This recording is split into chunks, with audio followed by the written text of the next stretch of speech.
नमस्कार, सत श्री अकाल, आदाब। स्वागत है सभी का अपने YouTube चैनल BS हिस्ट्री पर। मैं हूं आपका अपना दोस्त विनय यादव। दोस्तों, इस क्लास में हम लोग उत्तर प्रदेश के सामान्य परिचय के बारे में पढ़ेंगे। पिछली क्लास में हम लोगों ने उत्तर प्रदेश के सामान्य परिचय के बारे में पढ़ा जरूर था, लेकिन कुछ पॉइंट उस क्लास में रह गया था जिसको आज हम लोग कंटिन्यू करेंगे। और मैं आप लोगों को एक चीज और बता दूं कि उत्तर प्रदेश जो जीके है, ये उत्तर प्रदेश में जो वनडे एग्जाम होते हैं, किसी भी कंपटीशन एग्जाम में, ये अत्यंत महत्वपूर्ण हो जाते हैं। तो चलिए बिना किसी देरी के हम शुरू करते हैं आज की क्लास, जो कि है हमारा उत्तर प्रदेश का परिचय। उत्तर प्रदेश के परिचय के बारे में हम लोग पढ़ेंगे। तो मेरे भाई याद रखिएगा कि उत्तर प्रदेश की जो स्थापना हुई थी, ये कब हुई थी? 24 जनवरी 1950 को उत्तर प्रदेश की स्थापना हुई थी। लेकिन अगर पूछा जाए आप लोगों से कि उत्तर प्रदेश की स्थापना जब हुई थी, उससे पहले उत्तर प्रदेश का नाम क्या था, तो याद रखिएगा इसका नाम था संयुक्त प्रांत। उत्तर प्रदेश का पुराना नाम संयुक्त प्रांत था और जिसे चेंज किया गया कब? 24 जनवरी सन 1950 को। अगर बात की जाए कि उत्तर प्रदेश की स्थापना के समय उत्तर प्रदेश के मुख्यमंत्री कौन थे, तो याद रखिएगा गोविंद बल्लभ पंत जी थे। लेकिन इनको 26 जनवरी 1950 को घोषित किया गया कि ये उत्तर प्रदेश के पहले पुरुष मुख्यमंत्री होंगे। इससे पहले भी ये कार्यभार देख रहे थे। कई बार मोटा मोटा सवाल आ ही जाता है कि उत्तर प्रदेश के स्थापना के समय उत्तर प्रदेश के सीएम कौन थे या मुख्यमंत्री कौन थे, तो वो थे गोविंद बल्लभ पंत जी। याद रखिएगा। उत्तर प्रदेश की स्थापना के समय राज्यपाल कौन थे, तो मेरे भाई याद रखिएगा HC मोदी। HC मोदी थे उत्तर प्रदेश की स्थापना के समय उत्तर प्रदेश के राज्यपाल। लेकिन उत्तर प्रदेश का जो दिवस है ये कब मनाया जाता है, तो ये हर साल 24 जनवरी को मनाया जाता है।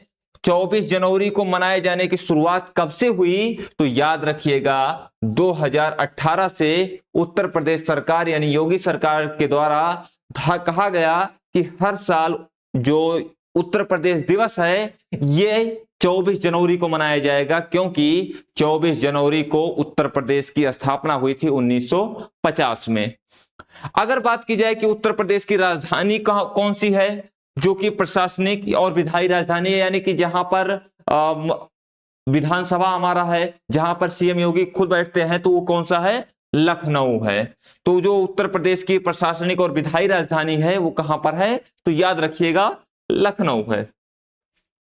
न्यायिक राजधानी की अगर हम बात करें कि यानी कि जहां पर लोग उत्तर प्रदेश में जो हमारा उच्च न्यायालय है, ये न्यायिक राजधानी कहां बनाया गया, तो प्रयागराज बनाया गया है।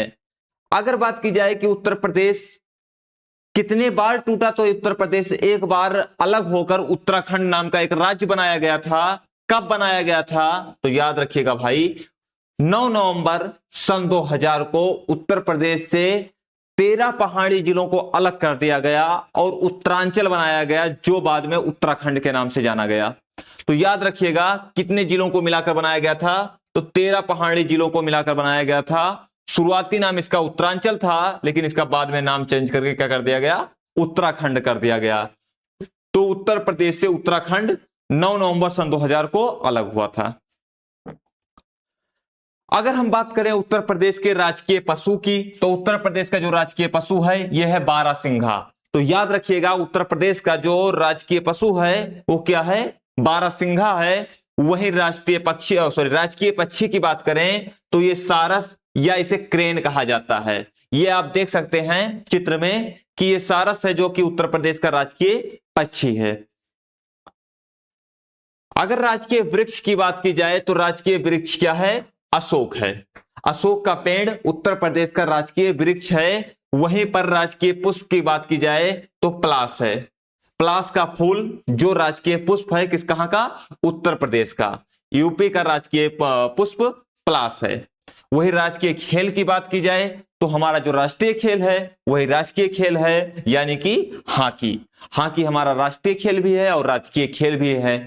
तो याद रखिएगा, कुछ इंपॉर्टेंट पॉइंट है याद रखने वाले, तो ये इन चीजों को आप याद रखिएगा। चलिए अगर हम बात करें कि उत्तर प्रदेश की राजकीय भाषा क्या है, तो जो हमारी प्रथम लैंग्वेज है वो हिंदी है। और हिंदी को स्वीकृति कब मिली थी, तो 1951 में मिली थी। और दूसरी जो हमारी लैंग्वेज है, सेकेंड लैंग्वेज जो हमारा है वो है उर्दू, जिसको 1989 में उत्तर प्रदेश का भाषा के रूप में, राजकीय भाषा के रूप में दर्जा दिया गया था। अगर हम बात करें उत्तर प्रदेश में जिलों की कुल संख्या कितनी है, तो वर्तमान में जिलों की कुल संख्या मेरे भाई है 75 यानी 75। लेकिन 2011 से पहले उत्तर प्रदेश में 72 जिले थे। 2011 में 3 नए जिले जोड़े गए। कौन कौन से? हापुड़, शामली और संभल।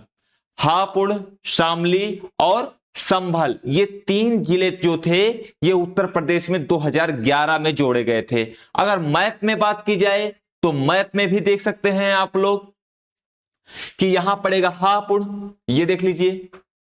यहां पर है शामली, ये उत्तर प्रदेश का जो सबसे पश्चिमी जिला है वही है। और ये है हमारा संभल। तो ये 3 जो थे जिले 2011 में जोड़े गए। और अब वर्तमान में जिलों की कुल संख्या कितनी हो गई है? 75 हो गई है। तो मेरे भाई ये चीज याद रखिएगा। क्षेत्रफल की दृष्टि से हमारे उत्तर प्रदेश का सबसे बड़ा जिला कौन सा है, तो ये मैप में आप देख सकते हैं। यहां पर मैप में देखिए लखीमपुर खीरी, ये क्षेत्रफल की दृष्टि से उत्तर प्रदेश का सबसे बड़ा जिला है। और इसकी सीमा कितने जिलों से या किस किस से लगती है, तो याद रखिएगा बहराइच से लगती है, सीतापुर से लगती है, हरदोई से लगती है, शाहजहांपुर से लगती है, पीलीभीत से लगती है और एक अंतरराष्ट्रीय सीमा नेपाल से भी लगती है। और क्षेत्रफल की दृष्टि से सबसे बड़ा जिला हमारा कौन सा है? लखीमपुर खीरी। वहीं अगर बात की जाए क्षेत्रफल की दृष्टि से उत्तर प्रदेश का सबसे छोटा जिला कौन सा है, तो 2011 में ही इसको बनाया गया था, यानी हापुड़। ये देख लीजिए मैप में है आपका। गाजियाबाद, गौतम बुद्ध नगर, बुलंदशहर, अमरोहा और मेरठ के बीच में आता है हापुड़। तो ये हमारा क्षेत्रफल की दृष्टि से सबसे छोटा जिला हो जाता है। वहीं जनसंख्या की दृष्टि से सबसे बड़ा जिला हमारा कौन सा है भाई, तो है प्रयागराज। यहां पर देख लीजिए मैप में कि प्रयागराज क्षेत्रफल की दृष्टि से हमारा जनसंख्या की दृष्टि से हमारा सबसे बड़ा जो जिला है। वहीं पर जनसंख्या की दृष्टि से सबसे छोटा जिला कौन सा है, तो याद रखिएगा महोबा है। यह है मैप में महोबा, जनसंख्या की दृष्टि से सबसे छोटा जिला है। चलिए अगर हम बात करें कि उत्तर प्रदेश में कुल कितने मंडल हैं, तो याद रखिएगा उत्तर प्रदेश में मंडलों की कुल संख्या 18 है। उत्तर प्रदेश में कुल कितने मंडल हैं? 18 मंडल हैं। लेकिन 2008 से पहले उत्तर प्रदेश में कुल 17 मंडल थे। 2008 में जो अलीगढ़ है हमारा मंडल है, अलीगढ़ मंडल,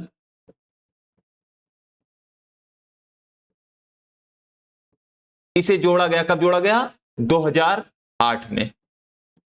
और मजेदार बात यह है भाई कि इसको जोड़ने के बाद में मंडलों की कुल संख्या कितनी हो गई? 18 हो गई। कितनी संख्या हो गई? 18 हो गई। अब अलीगढ़ मंडल में कौन कौन से जिले आते हैं, तो आता है हमारा अलीगढ़, हाथरस, एटा और कासगंज। ये हमारा सबसे नया मंडल है। यानी कि 18 मंडलों में जो सबसे नवीन मंडल है हमारा वो कौन सा है? अलीगढ़ है, 18वां मंडल। अगर बात की जाए कि हमारा सबसे बड़ा मंडल कौन सा है, तो यह है लखनऊ। एक पॉइंट और याद रखिएगा कि 18 मंडल में 3 मंडल ऐसे हैं जिनमें 6-6 जिले आते हैं। वो मंडल कौन कौन से हैं, तो वो है आपका लखनऊ, कानपुर और मेरठ मंडल। लखनऊ, कानपुर मंडल और मेरठ मंडल। कानपुर मंडल में कौन कौन से जिले शामिल हैं, तो ये तो हमारा लखनऊ हो गया, उन्नाव हो गया, रायबरेली हो गया, हरदोई हो गया, सीतापुर हो गया और लखीमपुर खीरी हो गया। अभी हम लोगों ने देखा था कि क्षेत्रफल की दृष्टि से सबसे बड़ा जिला कौन सा था, तो लखीमपुर खीरी था। और लखीमपुर खीरी जब लखनऊ मंडल में शामिल हुआ, यही कारण है कि जो हमारा सबसे बड़ा मंडल है वो कौन सा है? लखनऊ मंडल। तो याद रखिएगा मेरे भाई, इंपॉर्टेंट पॉइंट है कि उत्तर प्रदेश का सबसे बड़ा मंडल जो है वो हमारा कौन सा है, लखनऊ मंडल है। अगर बात करें कि कानपुर मंडल में कौन कौन से आते हैं, तो एक है कानपुर नगर, यह है कानपुर नगर, कानपुर देहात, औरैया, इटावा, उन्नाव और फर्रुखाबाद, ये 6 जिले जो हैं ये आते हैं कानपुर मंडल में। वहीं मेरठ मंडल की बात की जाए, मेरठ मंडल में आता है मेरठ, गाजियाबाद, गौतम बुद्ध नगर, बुलंदशहर, बागपत और हापुड़। यहां पर देख लीजिए, बुलंदशहर, गौतम बुद्ध नगर, हापुड़, गाजियाबाद, बागपत और मेरठ। तो ये उत्तर प्रदेश के 3 मंडल ऐसे हैं जिनमें 6-6 जिले शामिल हैं। तो क्वेश्चन अगर आ जाए कि सबसे बड़ा मंडल कौन सा है, तो इंपॉर्टेंट फैक्ट याद रखिएगा, लखनऊ मंडल हमारा सबसे बड़ा मंडल है, क्योंकि इसमें लखीमपुर खीरी शामिल है और क्षेत्रफल की दृष्टि से सबसे बड़ा जो हमारा जिला है कौन सा है, लखीमपुर खीरी है। चलिए भाई आगे देखते हैं। अगर बात की जाए कि उत्तर प्रदेश के 5 छोटे मंडल कौन कौन से हैं और इन सब मंडलों में मात्र 3-3 जिले शामिल हैं, तो पहला आता है सहारनपुर। अगर प्रशासनिक रूप से देखा जाए सबसे छोटा मंडल तो हमारा सहारनपुर ही सबसे छोटा मंडल है। सहारनपुर में कौन कौन से आते हैं, तो सहारनपुर, शामली और मुजफ्फरनगर, ये 3 जिले शामिल हैं और यही हमारा सबसे छोटा मंडल भी है। उसके बाद में आता है हमारा झांसी मंडल, जिसमें झांसी, जालौन, ललितपुर शामिल है। तो कौन सा मंडल आता है हमारा भाई, झांसी मंडल। झांसी मंडल में हमारे हैं ललितपुर, झांसी और जालौन जिले आते हैं। तीसरा आता है बस्ती मंडल, बस्ती में आता है बस्ती, संत कबीर नगर और सिद्धार्थनगर जिले शामिल है। यहां मैप में देख लीजिए, बस्ती, संत कबीर नगर और सिद्धार्थनगर किसमें आते हैं, बस्ती मंडल में आते हैं। अगला मंडल है मिर्जापुर मंडल, जिसमें मिर्जापुर, सोनभद्र और भदोही शामिल है। यहां देख सकते हैं आप मैप में, सोनभद्र, मिर्जापुर और भदोही शामिल है। उसके बाद में अगला हमारा मंडल है जो आजमगढ़ मंडल है, जिसमें आजमगढ़, मऊ और बलिया शामिल है। आजमगढ़ मंडल में बलिया शामिल है हमारा। यहां पर आप लोग मैप में देख ही सकते हैं कि यह है आजमगढ़ मंडल, जिसमें आजमगढ़, मऊ और बलिया शामिल है। उसके बाद में अगर बात की जाए कि उत्तर प्रदेश में कुल कितने नगर निगम हैं, ये देख लीजिए, नगर निगम की कुल संख्या कितना है, 17 है। और जो 17 नगर निगम हैं, इसमें सबसे नवीन नगर निगम कौन सा हमारा है, तो शाहजहांपुर है। इसको जोड़ा कब गया था, 2018 में जोड़ा गया था। तहसीलों की कुल संख्या 351 है। ब्लॉक कुल कितने हैं उत्तर प्रदेश में, तो 823 हैं। तहसील और ब्लॉक की संख्या हर साल मतलब बदलती रहती है जनगणना के साथ साथ। 826 है, जो ब्लॉक हैं वो 826 है लगभग। चलिए अगर हम बात करें कि उत्तर प्रदेश की जो राजनयिक और विधायी व्यवस्था है ये द्विसदनीय है, यानी कि जो भारत में लागू है वही उत्तर प्रदेश में भी लागू होती है। विधानसभा जो हमारा है, विधानमंडल जो हमारा है, ये कैसा है, द्विसदनीय है, जिसमें विधानसभा और विधान परिषद शामिल है। विधानसभा के सदस्यों का कार्यकाल 5 साल के लिए होता है और हम इन्हें क्या कहते हैं भाई, MLA। इनको हम डायरेक्ट चुनते हैं, 5 सालों के लिए इनको चुनते हैं। वहीं विधान परिषद जो है इनके सदस्यों का कार्यकाल 6 साल होता है और इन्हें हम डायरेक्ट चुनते नहीं हैं। अगर हम विधानसभा की बात करें तो विधानसभा की कुल सीटें 403 हैं। इनके सदस्य जो कि हम लोग डायरेक्ट चुनते हैं इन्हें MLA कहा जाता है। और जो कुल सीटें हैं 403 उत्तर प्रदेश की, ये पूरे भारत में सबसे अधिक सीटों वाला राज्य भी है, क्योंकि जनसंख्या जिसकी अधिक होगी तो सीटें अधिक होंगी, जाहिर सी बात है। इनका कार्यकाल कब कितने सालों का होता है, 5 सालों का होता है। सर्वाधिक सीटों वाला जिला कौन सा है, प्रयागराज, जिसमें कुल 12 सीटें हैं। ये पॉइंट याद रखिएगा कि उत्तर प्रदेश में विधानसभा की सबसे अधिक सीटों वाला जिला कौन सा है, तो प्रयागराज है। सबसे कम विधानसभा सीटों वाला कौन सा है जिला हमारा, तो श्रावस्ती है, महोबा है, चित्रकूट है। यहां पर मात्र 2-2 सीटें हैं। तो सबसे कम सीटों वाला जिला श्रावस्ती, महोबा, चित्रकूट है। वहीं पर सर्वाधिक सीटों वाला जिला जो है हमारा प्रयागराज है, याद रखिएगा भाई। अगर बात की जाए कार्यपालिका की, तो कार्यपालिका में संवैधानिक जो प्रमुख होता है वो राज्यपाल होता है। जैसे देश में राष्ट्रपति होता है वैसे राज्य में राज्यपाल होते हैं, और वास्तविक जो शक्तियां होती हैं वो मुख्यमंत्री के हाथ में होती हैं और केंद्र में प्रधानमंत्री के हाथ में होती हैं। दोनों चीजें सेम होती हैं। अगर बात की जाए कि उत्तर प्रदेश के प्रथम महिला राज्यपाल कौन थी, तो इंपॉर्टेंट पॉइंट है, याद रखिएगा, श्रीमती सरोजिनी नायडू, जो कि भारत के किसी भी राज्य की पहली महिला राज्यपाल बनी थी, तो वो उत्तर प्रदेश की बनी थी, श्रीमती सरोजिनी नायडू जी। प्रथम मुख्यमंत्री पुरुषों की बात की जाए तो वो कौन से हैं? गोविंद वल्लभ पंत जी हैं। प्रथम महिला मुख्यमंत्री की बात की जाए तो वो हैं श्रीमती सुचिता कृपलानी। ये भी भारत के किसी भी राज्य की पहली महिला जो मुख्यमंत्री थी बनने वाली, ये सुचिता कृपलानी जी थी, जो कि उत्तर प्रदेश की ही बनी थी। तो ये कुछ फैक्ट हैं, याद रखिएगा। और इसी के साथ आज की क्लास के लिए देखने के लिए बहुत बहुत धन्यवाद। Thank you.